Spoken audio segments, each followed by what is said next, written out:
પાણી ભરેલા ખાડામાં ડૂબવાથી 3 બાળકોના મોત નીપજ્યા છે। જામનગરના ધ્રોલના વાંકિયા ગામનો બનાવ। રમતા રમતા 3 બાળકો પાણી ભરેલા ખાડામાં ડૂબ્યા હતા। તો 2 બાળકી 1 બાળકના મોતથી ગામમાં શોકનો માહોલ છે। ધ્રોલ તાલુકાના વાંકિયા ગામમાં 2 પરિવારના 3 બાળકો ડૂબી જવાથી મોત નીપજ્યા છે। 3 બાળકો ઘરની નજીક રમી રહ્યા હતા અને પાણી ભરેલા ઊંડા ખાડામાં પડી ગયા હતા। આ બનાવમાં 2 સગી બહેનોના મોત થયા છે। કિંજલ જોડાય છે ફોનલાઈન પર વધુ માહિતી આપવા માટે। કિંજલ, શું છે સમગ્ર ઘટના, શું વધુ વિગતો છે આપની પાસે? બિલકુલ લુબના, જે પ્રકારે વાત કરવામાં આવે, જામનગર જિલ્લાના ધ્રોલ તાલુકાના વાંકિયા ગામે ગઈકાલે રાતના સમયે ખેતમજૂર પરિવારના 3 બાળકો છે એ વરસાદી પાણીના ખાડામાં છે તે ગરક થતા તેમનું ડૂબી જવાથી મોત થયું છે। જે પ્રકારે સમગ્ર માહિતી સામે આવી રહી છે તેમાં મૃતક બાળકોમાં વાત કરવામાં આવે તો વિશાલ કેશુભાઈ ભીલ કે જેની ઉંમર 3 છે, આ 3 વર્ષનો એક બાળક છે તે ડૂબી જતા તેના પરિવારમાં શોકનું મોજું ફરી વળ્યું હતું। તો બીજી તરફ રીના વિનુભાઈ ભંડારિયા નામની 2 વર્ષીય જે બાળકી છે, આ ઉપરાંત તેમની બેન સકીના છે કે જેની 4 વર્ષની ઉંમર છે। આ 3 બાળકો છે તે રમતા રમતા પાણીમાં ગરક થયા હતા। જે પ્રકારે વરસાદી પાણી છે તેનો ઊંડો ખાડો હતો અને ખાડામાં જ્યારે રમતા રમતા આ 3 બાળકો ગરક થઈ ગયા હતા ત્યારે વાંકિયા ગામમાં શોકનું મોજું ફરી વળ્યું હતું। જે પ્રકારે 3 બાળકોના મોત થયા હતા ત્યારે તાત્કાલિક સ્થાનિકોએ તેમનું રેસ્ક્યુ કરીને ધ્રોલ ખાતે ખસેડ્યા હતા। જી બિલકુલ, આભાર સમગ્ર માહિતી બદલ। તો વડોદરામાં નજીવી બાબતે જાહેર રસ્તા પર મારામારીની ઘટના બની છે। શહેરના અમિતનગર પાસેની ઘટના, કાર અને રિક્ષા વચ્ચે અકસ્માત થતા મારામારી થઈ। કારમાં સવાર લોકોએ રિક્ષા ચાલકને ઢોર માર માર્યો હતો। તો માર મારતો વિડીયો સોશિયલ મીડિયામાં વાયરલ થયો છે। હવે સવાલ એ ઉઠી રહ્યા છે કે જાહેર રસ્તા પર નજીવી બાબતે ઢોર માર મારનારનું સરઘસ ક્યારે નીકળશે? મારામારી કરતા પહેલા કાયદાનો કેમ ન લાગ્યો ડર? આવા અનેક સવાલો ઉઠી રહ્યા છે। ખાડાના કારણે એક સાથે 10 થી વધુ વાહનોના અકસ્માત। પંચમહાલમાં શામળાજી બાયપાસ હાઈવે પર અકસ્માતની ઘટના બની છે। કોટડા નજીક હાઈવે પર ખાડા પડતા અનેક અકસ્માત થયા છે। એક પછી એક 10 થી વધુ વાહનોના ટાયર ફાટ્યા છે। કેટલીક કાર અને બાઇકના ટાયરની પ્લેટો ભાંગી ગઈ છે। સદનસીબે અકસ્માત અને જાનહાનિની ઘટનાઓ ટળી છે। વાહન ચાલકો ત્યાં સુધી કહી રહ્યા છે કે અમારો જીવ માંડ માંડ બચ્યો છે। જો કોઈ મોટી દુર્ઘટના સર્જાશે તો કોણ જવાબદાર? શું કોઈ મોટી દુર્ઘટનાની રાહ જોવાઈ રહી છે? આવા અનેક સવાલો ઉઠી રહ્યા છે। गोधरा बाईपास पे बहुत भयंकर गड्ढा है जिसमें 20 गाड़ियों के टायर फट चुके हैं। लगातार हर 10 मिनट में एक टायर फट रहा है गाड़ियों का। वो टोल पे टोल दिए जा रहे हैं, कोई सुविधा नहीं है यहाँ पे। हमारी तो मतलब ये लगा लो, साइड में एक ट्रक भी था, उसमें गाड़ी लगती लगती बची है। दोनों टायर एक साइड के, दोनों टायर फट गए। 1.5 घंटे से हम खड़े हैं यहाँ पे, ना यहाँ पे कोई टायर मिल रहा ना और कुछ। बहुत परेशान हो रहे हैं। बाईपास पे बहुत बड़ा खड्डा था तो उस पर कंट्रोल करना नामुमकिन ही था। मतलब इतनी स्पीड में गाड़ी पे ब्रेक लगाना पॉसिबल ही नहीं है। गाड़ी पलटने का डर था तो ब्रेक नहीं लगाया, तो उसके कारण वो गड्ढे में उतरने से दोनों टायर फूट गए, आगे का भी और पीछे का भी। तो उससे ये मेरी गाड़ी नहीं, ऐसी 15-16 गाड़ियाँ खड़ी हैं यहाँ पे लाइन से। रात का समय, रात की 8:30-9 बज रही है और सब लोग परेशान हो रहे हैं बहुत ज़्यादा। और नेशनल हाईवे को है कुछ, इनकी कोई स्ट्रीट लाइट भी नहीं है कोई। નવસારીમાં ટેમ્પો અને કાર વચ્ચે સર્જાયો છે અકસ્માત। ચીખલીના માણેકપોર ગામ પાસે ગંભીર અકસ્માત થયો છે। કારમાં સવાર શિક્ષકનું મોત નીપજ્યું છે જ્યારે અન્ય 6 લોકો ઘાયલ થયા છે। તો માર્ગ મકાન વિભાગ નવસારી લખેલા ટેમ્પો અને કાર વચ્ચે અકસ્માત સર્જાયો હતો। ટેમ્પોમાં 15 થી વધુ શ્રમિકો સવાર હતા। R&B વિભાગની ધીમી ગતિએ ચાલતી રોડની કામગીરીના કારણે અકસ્માતો થઈ રહ્યા છે। તો R&B વિભાગના અધિકારીઓ અને રોડ કોન્ટ્રાક્ટરની સાંઠગાંઠના કારણે લોકો અકસ્માતમાં મોતને ભેટી રહ્યા છે। ભાવિન જોડાયા છે ફોનલાઈન પર વધુ માહિતી આપવા માટે। ભાવિન, શું વધુ વિગત સમગ્ર મામલે? ચોક્કસથી સપના, જે સમગ્ર ઘટના છે નવસારી જિલ્લાના ચીખલી તાલુકાની છે। ચીખલી તાલુકા પાસે જે માણેકપોર ગામ છે ત્યાં ટેમ્પો અને કાર વચ્ચે અકસ્માતમાં શિક્ષક જે છે યુવાન શિક્ષકનું અકસ્માતમાં મૃત્યુ થયું છે. પરંતુ લુબના સૌથી મોટી વાત છે કે જે રીતના આરએનબીના અધિકારીઓની ગંભીર બેદરકારીઓ સામે આવી છે.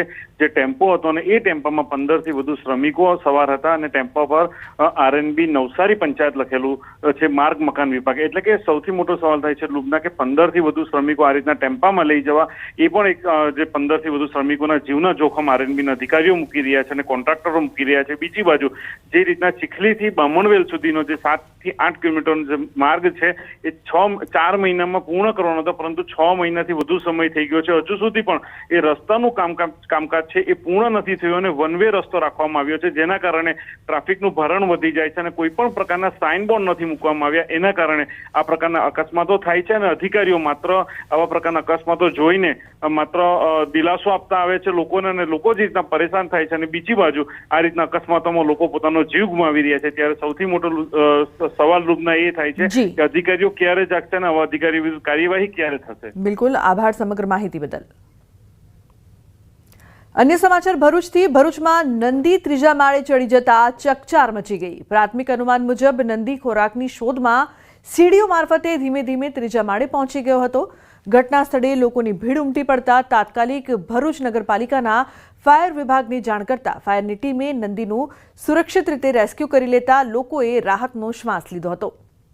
તો ફાયર બ્રિગેડે સુરક્ષિત રીતે તેને નીચે ઉતાર્યો હતો. ઉલ્લેખનીય છે કે નંદી ત્રીજા માળે ચડી જતા તેને જોવા માટે લોકોના ટોળા ઉમટ્યા હતા, સાથે ચકચાર મચી ગઈ હતી. તો કઈ રીતે નંદી ત્રીજા માળે ચડી ગયો હતો ખોરાકની શોધમાં તે ત્યાં પહોંચ્યો હતો, જે બાદ ફાયર બ્રિગેડે સુરક્ષિત રીતે તેને નીચે ઉતાર્યો.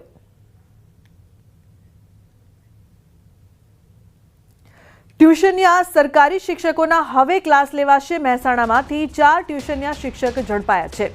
તો મહેસાણા શહેરમાં 20 જગ્યાએ કરાઈ છે તપાસ. રાધનપુર રોડ અને મોઢેરા રોડ પર તપાસ કરવામાં આવી હતી. 4 શિક્ષકો સામે તપાસ અહેવાલ રજૂ થશે. જિલ્લામાં 50 જેટલા શિક્ષકો ટ્યુશન કરતા હોવાની શિક્ષણ વિભાગને રજૂઆત મળી હતી. તો મહેસાણા એકેડેમિક એસોસિએશને 2 મહિનામાં 5 વખત રજૂઆત કરી છે. જિલ્લા શિક્ષણ અધિકારી સમક્ષ નામજોગ કરવામાં આવી છે રજૂઆત. તો રજૂઆતને પગલે શિક્ષણ વિભાગે કાર્યવાહી કરી છે. હજુ પણ તપાસ કરવામાં આવી રહી છે.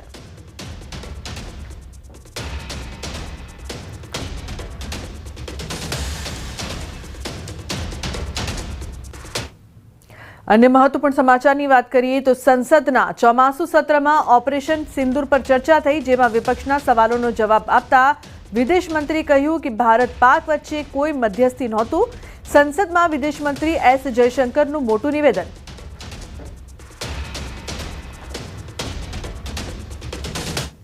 And I would like to share with the House, sir, through you, to everybody, we gave a common message.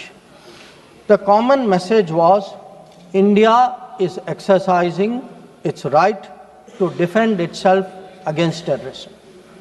Number 2, the targets which were hit on the 7th of May are known terrorist headquarters and infrastructure. Number 3, there will be no mediation. Anything between us and Pakistan is bilateral. Number 4, we will never bow down to nuclear blackmail. Number 5, we are responding to Pakistani military attacks because after Operation Sindoor was launched, they had started targeting our military facilities. And we will continue to hit the Pakistani military. If the fighting is to stop, Pakistan must request it. And that request must come through the designated channel of DGMOs. 22 એપ્રિલથી 17 જૂન વચ્ચે PM Modi અને અમેરિકાના રાષ્ટ્રપતિ વચ્ચે phone પર કોઈ વાતચીત થઈ નથી, એમ પણ વિદેશ મંત્રીએ કહ્યું. Now, I want to make 2 things very clear, sir. One, at no stage in any conversation with the United States was there any linkage with trade and what was going on. Secondly, there was, please listen.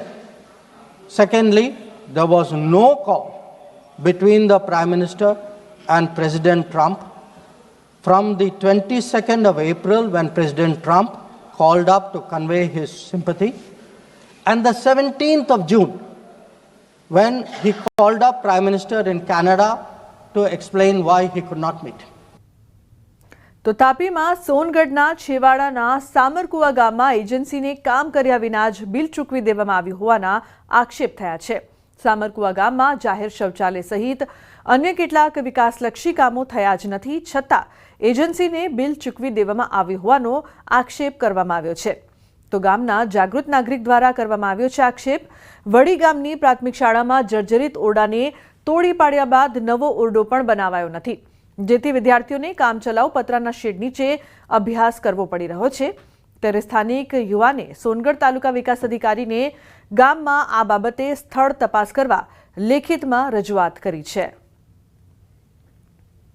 મેં લેખિતમાં ટીડીયા સાહેબને અરજી કરેલી છે, એમાં સ્થળ ચકાસણી માટે જે અમારા ગામમાં વિકાસ હજુ થયો જ નથી, પણ ઓનલાઈન પેમેન્ટ એમાં ઉપડી ગયું છે. જાહેર શૌચાલય અને પ્રાથમિક શાળા અને કોમ્યુનિટી હોલની પેવર બ્લેક ને ઘણી બધી એવી યોજનાનું જે હજુ બન્યું નથી, પણ ઓનલાઈન પેમેન્ટ થઈ ગયેલું છે. સ્કૂલ ને આંગણવાડી જે છે એની વ્યવસ્થિત સુવિધા નથી ને જે બાળકો છે ને અત્યારે ચોમાસામાં આંગણવાડી તોડી નાખી છે અને બાળકો વરસાદમાં જે બેન છે અમારા વર્કર એમના ઘરે ત્યાં આંગણવાડી ચલાવવામાં આવે છે અને ત્યાં બાળકો ભણવા જાય છે. દર વર્ષે રક્ષાબંધનના તહેવાર પર અવનવી રાખડીઓ આકર્ષણ જમાવતી હોય છે. રાખડી ખરીદનારા ગ્રાહકો કંઈક ને કંઈક નવી વેરાયટી શોધતા હોય છે, તો સામે રાખડીઓ પણ અવનવી વેરાયટીઓ જોવા મળતી હોય છે. ત્યારે આ વખતે સુરતના જ્વેલર્સે દેશપ્રેમથી છલકાતું ઉપહાર રજૂ કર્યું છે. ભારતની શક્તિશાળી બ્રહ્મોસ મિસાઇલથી પ્રેરિત રાખડીઓ બજારમાં રજૂ કરી છે. ઓપરેશન સિંદૂરમાં ભારતીય સેનાએ બતાવેલી વીરતા અને બ્રહ્મોસ મિસાઇલના કૌશલ્યને અનોખી શ્રદ્ધાંજલિ રૂપે ડિઝાઇન કરેલી આ રાખડીઓ હાલ લોકોમાં આકર્ષણ જમાવી રહી છે.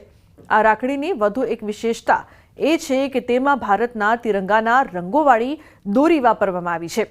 આ રાખડીઓ એવી રીતે ડિઝાઇન કરવામાં આવી છે કે તેને પહેર્યા પછી તેને પેન્ડન્ટ તરીકે પણ લાંબા સમય સુધી પહેરી શકાય.